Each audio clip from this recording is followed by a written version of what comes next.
Ini adalah Gagness 9 event of instructions. Sebelum ni saya ada perkenalkan dah dalam sebelum ni kita ada AD model, kita ada SAM model, apa lagi? Belum pun instructional model juga. Ini satu lagi contoh Gagness 9 event of instructions. So kat sini Gagness ni dia buat ada 9 perkara yang dapat dibuat untuk membantu pelajar. Macam mana kita nak deliver supaya apa yang kita sampaikan tu dapat difahami oleh pelajar. Okay. So yang pertama kat sini ada gain the attention of learners. Gain the attention of learners. Kita tarik perhatian pelajar. Kemudian kita bagi tahu dekat pelajar apa yang kita nak sampaikan, apa objektif yang kita nak belajar pada hari ni. Sebelum kita ajar, kita stimulate.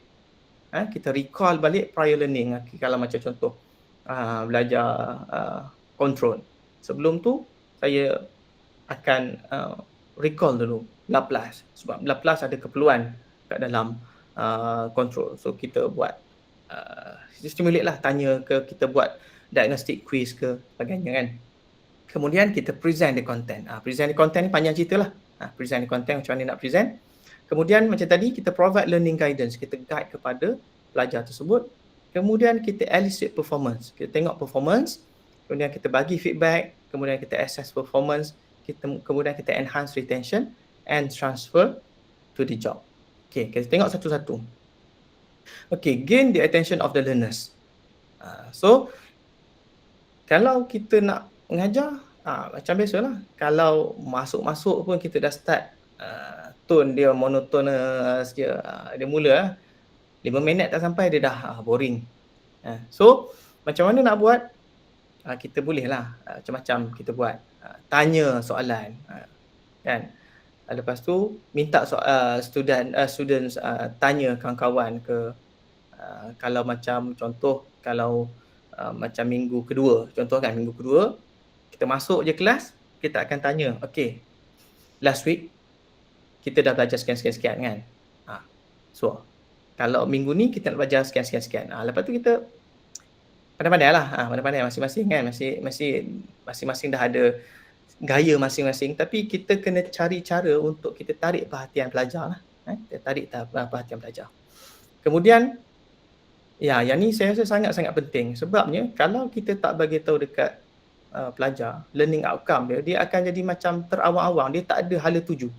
Jadinya sebelum kita dia kalau macam course level, kita kena beritahu lah, kita ada 4 CO contoh, CO1 apa, CO2 apa, CO3 apa, CO4 apa. Kemudian bila kita sampaikan CO1 kita, dekat dalam tu contoh CO1 ada 3 topik. Setiap topik tu kita kena bagi tahu kita punya learning objektif. Okay, objektif untuk topik ni adalah sekian. So towards the end of the topic, you should be able to do sekian. So kita tanamkan daripada awal lagi kepada pelajar dia punya objektif untuk topik yang kita nak ajar tu. Okey. Kemudian yang ni pun penting juga ni kan. Kita stimulate, kita recall balik kan, supaya bila kita buat macam tu dia ada engagement dengan pelajar tu, dan kita dapat secara tak langsung kita boleh gauge dia punya understanding kan. Kalau macam kita tanya lain macam dia sunyi kan, krik-krik ni maksud tak faham lah tu. Jadinya kita tahulah lepas tu kita kena buat remedial action lah kepada pelajar. Kemudian seterusnya present the content. Yang ni macam-macam kaedah kita boleh present the content. Tapi kalau untuk yang online learning ni, saya suggest untuk kita pertama macam tadilah, macam Bill tadi kata, let the student do most of the work. Biar dia yang buat banyak kerja tu. Okay? Dan kita gunakan kaedah SIM, self-instructional material, supaya pelajar dapat faham lebih dengan kaedah SIM tersebut. Kita tak boleh bagi PowerPoint yang point-point saja tu kepada pelajar yang sepatutnya kita ajar menggunakan face to face, tapi kita ajar menggunakan kaedah online. Dia baca tu dia memang tak dapat. Dia nak baca apa, dia tak boleh nak elaborate pun. Kalau dia pandai sikit, dia pakailah ChatGPT kan. Tapi student lah, macam biasalah. Kan. Kita kena provide guidance lah kat situ. Nanti untuk SIM saya akan terangkan lebih lanjut lah lepas ni. Okay. Alright. Kemudian provide learning guidance. Yang ni memang dia kena ada guidance lah, especially bila dia berada di jauh daripada kita kan. Okay.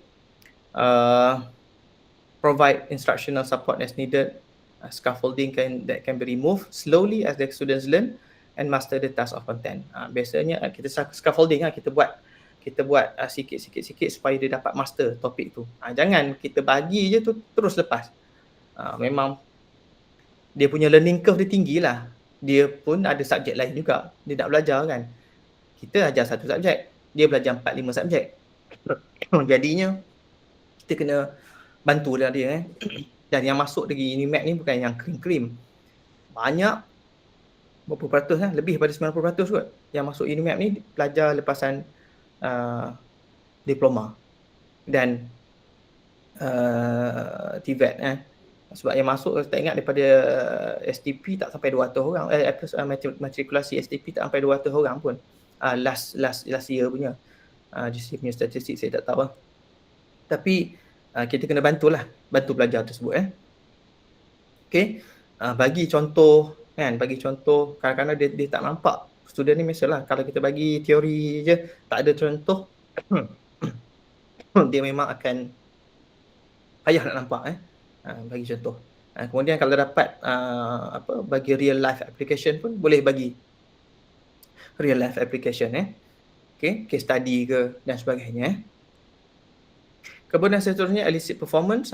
Have students apply what they have learned to reinforce new skills and knowledge and to confirm correct understanding of course concepts. So kalau kita bagi je teori kan, tapi kita tak test dia orang, pun payah juga. Kita tak tahu student tu faham tak faham kan. So kita boleh tanya deep learning questions, collaborate dengan dia punya peers. Kalau dalam lab, kalau lab bolehlah pergi lab fizikal. Kalau macam contoh kalau online, kalau contoh kita guna MATLAB ke, kita guna Python ke, kita guna Scilab ke, so kita boleh facilitate belajar tersebut. Kemudian kita bagilah formative assessment supaya student tu boleh gauge dengan formative assessment kita bagi tu, dia faham ke tak faham. Kita pun boleh tahu student tu faham tak faham, dan kita boleh take remedial action bagi setiap topik yang kita sampaikan.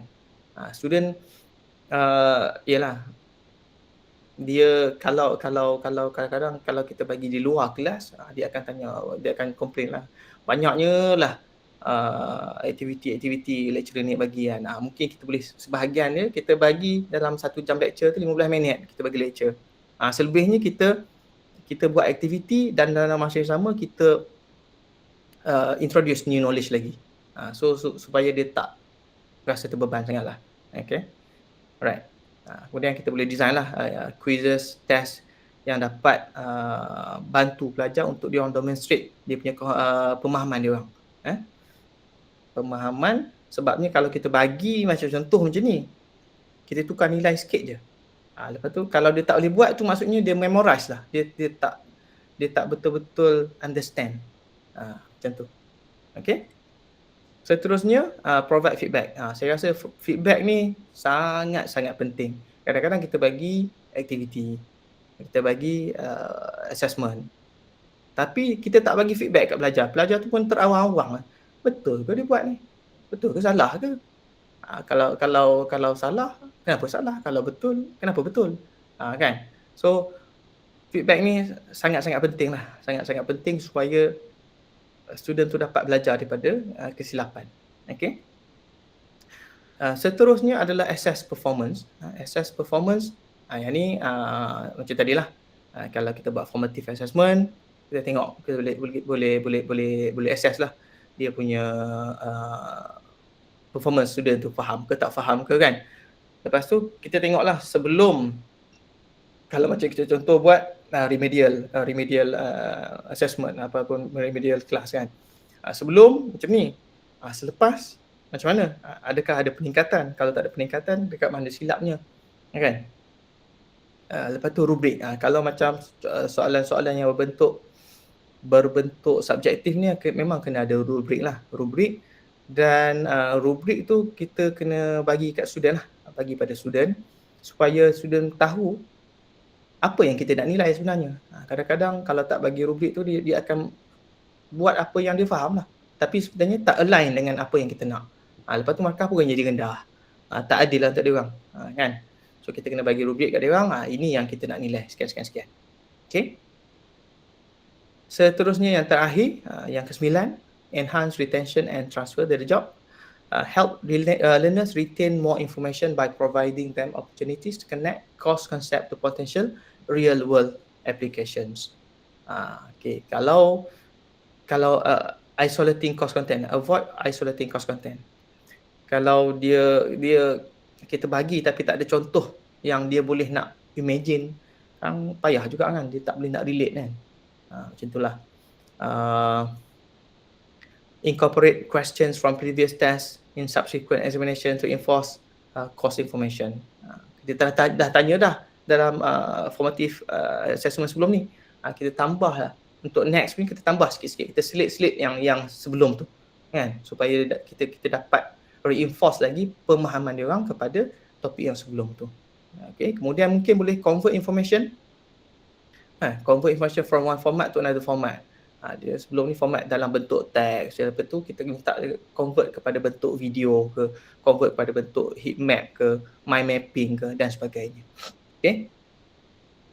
Okay, to promote deep learning, clearly articulate your lesson goals, use your specific goals to guide your instructional design and align learning activities to lesson goals.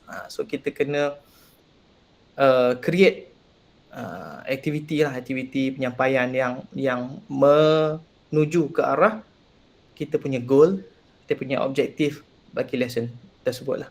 Okay.